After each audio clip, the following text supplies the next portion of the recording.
Esse vídeo aqui vai ser interessante, né, em comparação com os outros desse canal aqui, porque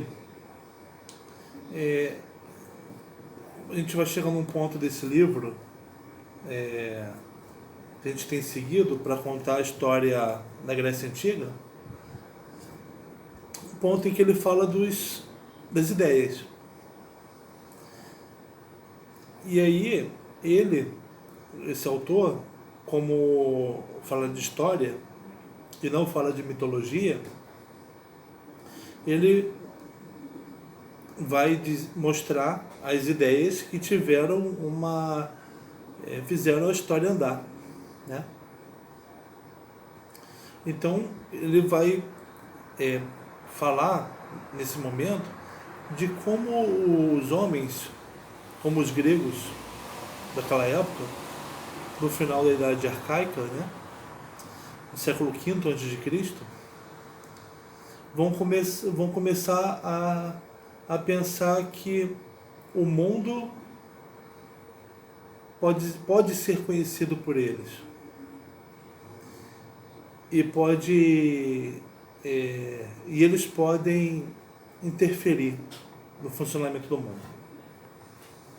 Isso é totalmente diferente do que a gente tem conversado. Quando a gente fala dos deuses, a gente fala de algo misterioso, mas que ele existe à medida em que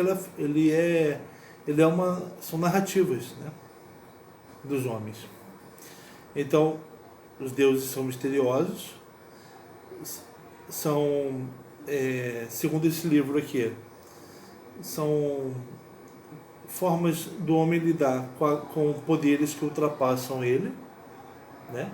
Formas razoáveis, não uma forma de lidar com as doenças e o funcionamento das coisas que escapam ao controle do homem, não uma forma irracional, né? A gente poderia dizer assim, é razoável, né? A mitologia é razoável, essa forma de lidar com esse poder maior do que o dos homens é razoável, né? Mas o que esse autor vai dizer, e eu acho que os outros historiadores também diriam, né, é que o que vai surgir vai ser uma nova razão, que é uma outra forma de explicar o funcionamento das coisas, entendendo que o homem é capaz de enfim, né? Vamos deixar assim. Então, o que o autor vai dizer é que até o fim da Idade Arcaica, né, até o século V, nós vamos o grego antigo vai ter a poesia épica, vai ter esse ritmo, né, como a única forma de literatura, né? Homero e Hesíodo. Mas vão começar a surgir outras formas de poesia. A poesia dos coros, aqueles autores que vão fazer poemas para honrar os deuses, para louvar para louvar os deuses, para louvar vencedores de Jogos Olímpicos, para relembrar de guerras passadas daquela cidade-estado, né? E esses coros se apresentam em ocasiões públicas. Haverá também os poetas líricos. Eles têm esse nome porque eles usam a lira, que é uma harpa, e também usam um instrumento de sopro. Os poetas líricos, eles falam sobre outros temas, né? Eles mantêm assim como os poetas de coro, né? Eles vão manter a visão, a visão divina das coisas, né? A visão de que o mundo tem a presença divina dos deuses, né? Mas eles não vão falar dos grandes feitos do passado, né? Relembrando e louvando, e dos deuses. O foco deles não é falar dos deuses, o foco deles é falar do homem. E se você pegar uma poetisa como a Safo, que nasceu na ilha de Lesbos e por criticar o tirano local ela foi expulsa, né? Ela foi enviada para um outro lugar. Ela fazia a poesia poesia sobre o amor, sobre o que sentia, os sentimentos daquele que amava, né?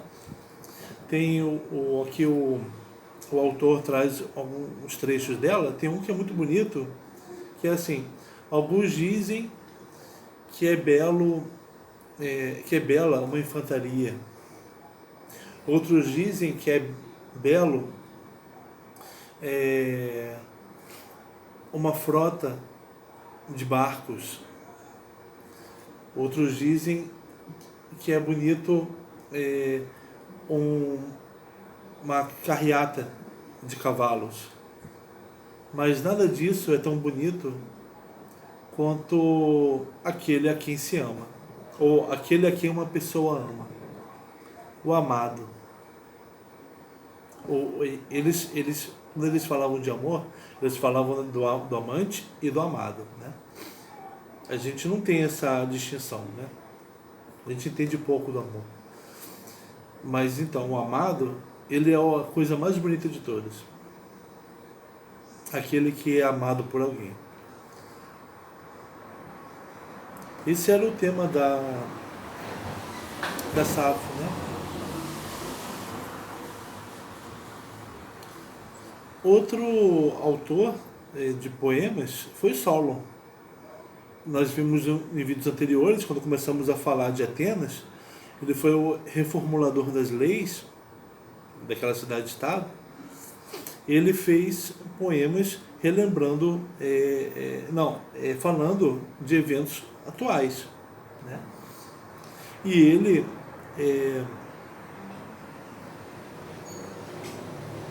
fazia críticas aos valores tradicionais. Os valores tradicionais do grego, deixa eu passar. Os valores tradicionais do grego eram ligados à nobreza e eles levavam a formas de governo não democráticas, que era o que o Solon buscava, né?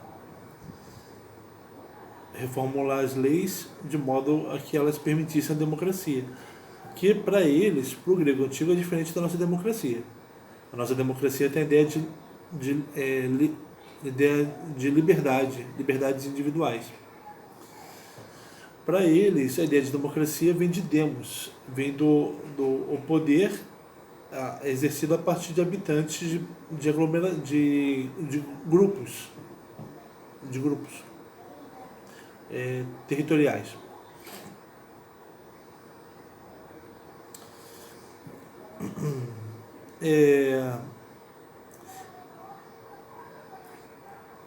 A mudança do pensamento, então a gente está falando então de a mudança da forma de literatura, a mudança da poesia, né? Mas também vai surgir a prosa, os textos em prosa. E quem vai fazer esses textos vão ser os jônios. Os jônios o Jônia fica na costa leste do mar Mediterrâneo, no local onde hoje é chamado de Turquia, né? Fica no Oriente, já no Oriente. mas ainda era considerado território grego naquela época. E os jônios, eles recebiam influências da Anatólia, que eram os povos ali do Oriente Próximo, e influências do Egito, influências na escultura egípcia, influências nas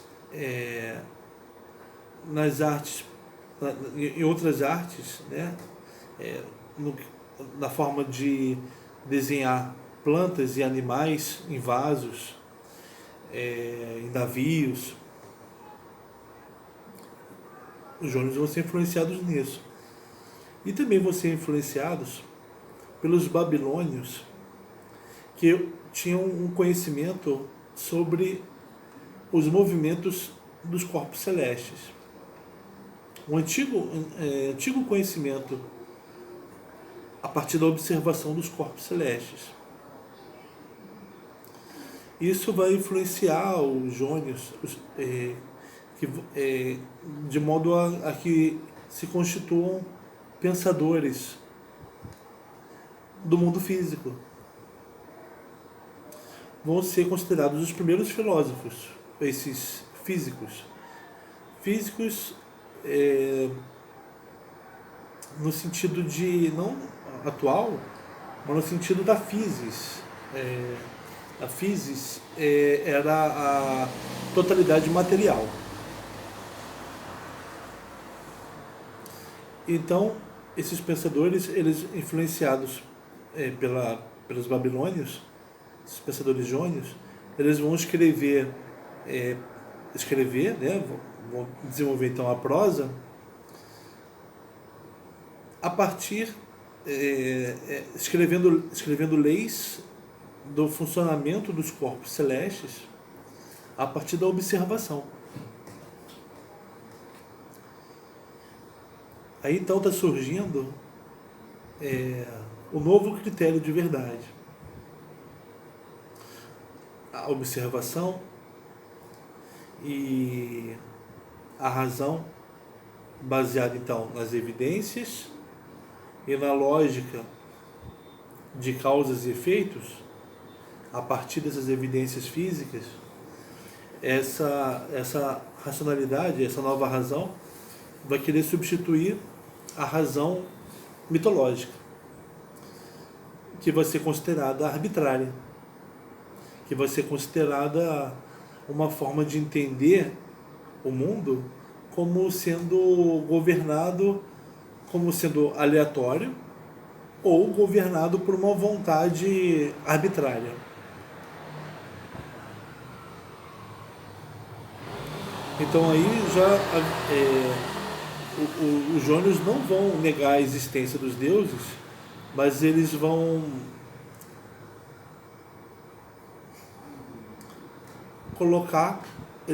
negar que o funcionamento da physis do mundo, né, da totalidade das coisas físicas,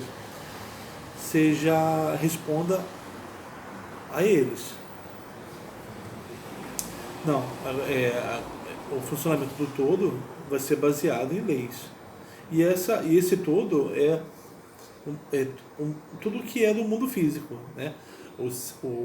O céu, as chuvas, o crescimento das plantas, dos animais, até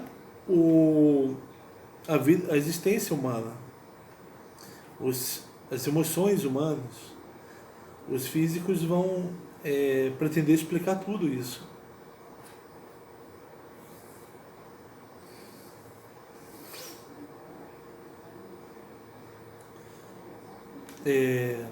Citando pensadores jônicos, né, notórios, vai ter o Tales, da cidade-estado Mileto, que vai conseguir prever um eclipse solar. Vai ter o Pitágoras, que ele vai desenvolver a matemática. Ele vai dizer que o mundo ele é baseado em números, né? ele vai desenvolver a matemática e ele também vai ter uma teoria da alma, a teoria da transmigração da alma, que é usada pelo Sócrates no diálogo Fédon para falar de como poderá ser o caminho que a alma dele vai tomar depois que ele morrer.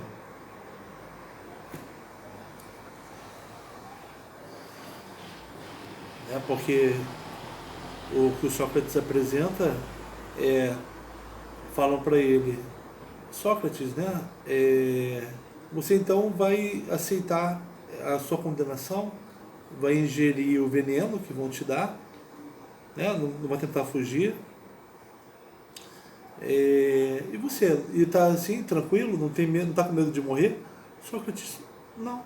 Por que eu vou ter medo de morrer? Como se a morte fosse algo ruim. Você sabe se a morte é algo ruim? Não, a morte é o desconhecido? Então, e se for algo bom? E se eu encontrar Homero no mundo dos mortos? Se eu encontrar o historiador Tucídides?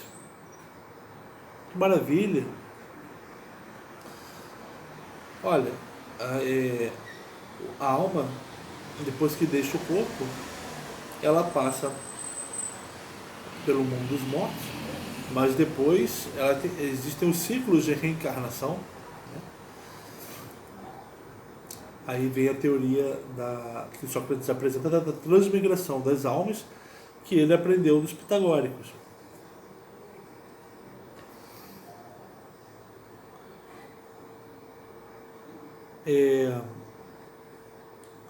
A ideia desses físicos era que o todo, a totalidade das coisas, formavam um cosmos, formavam uma organização bela.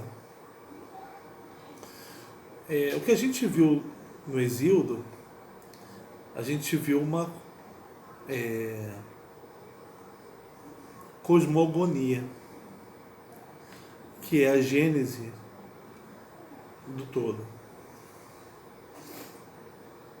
pelos nascimentos das divindades. E chegando até a forma mais aprimorada, que era o todo governado por Zeus, o todo organizado por Zeus, uma organização baseada na justiça. Tudo que já existiu, ela continua existindo, mas no seu lugar justo, ao ajustamento das coisas, né? Mas a ideia de cosmos aqui para os físicos vai ser do todo ordenado de forma bela, de acordo com leis.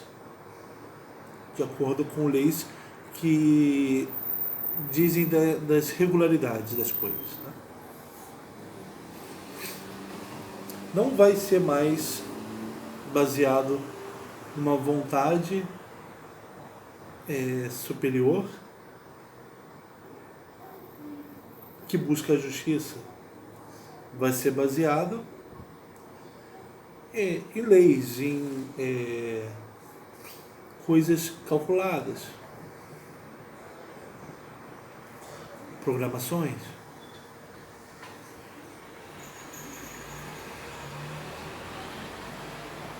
E aí vai ser a cosmologia, não mais a cosmogonia.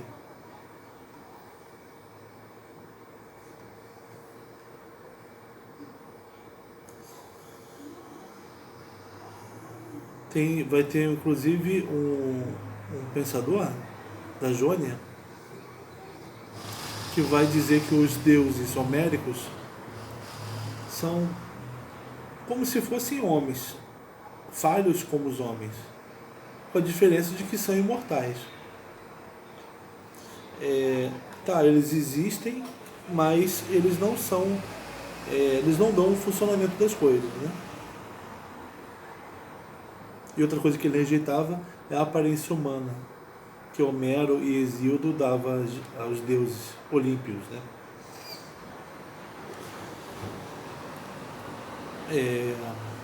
O que o livro, então, entendendo então o percurso da história, vai entender como uma contribuição desses pensadores, vai ser que eles vão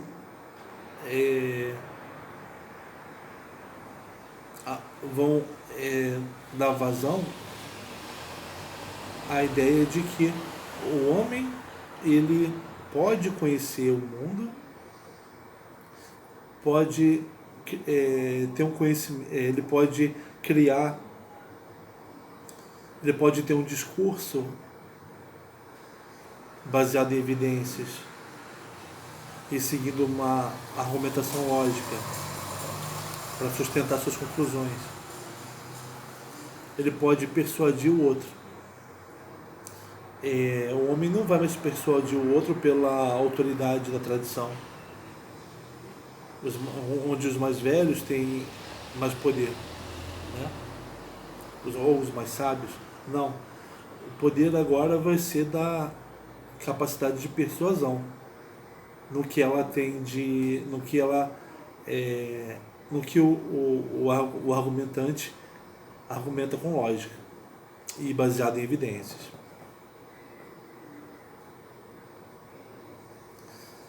Ele vai então ele vai apresentar isso para mostrar de como é essa nova literatura, que vai ser difícil vai demorar para ser difundida, né? Porque ela dependia dos físicos darem aulas particulares, falarem em público, mas era difícil viajar. A totalidade da população ainda acreditava na mitologia, né? Tinha um pensamento mitológico. A razão mitológica, né? A razão baseada na vontade dos seres superiores. Mas começa a surgir aqui uma razão baseada na capacidade persuasiva, né? Então, esse livro aqui, com esse livro a gente está seguindo a história da Grécia, a gente está construindo o cenário, né, onde existiram os poetas e onde vão existir os filósofos, cenário onde essas obras literárias que nos interessam conhecer, estudar, surgiram e eram vivas, né?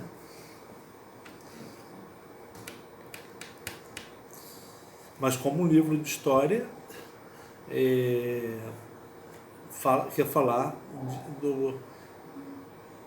das coisas como a partir do que elas têm de empírico, a partir do empírico, a partir das evidências, né? O que ela fala de mitologia não entra nas especulações. Ela fala de mitologia, fala de era uma crença em forças sobrenaturais que foi posta de lado no fim da Idade Arcaica, começou a ser substituída pela razão científica, vamos dizer. Tá bom? Então a gente volta no próximo vídeo.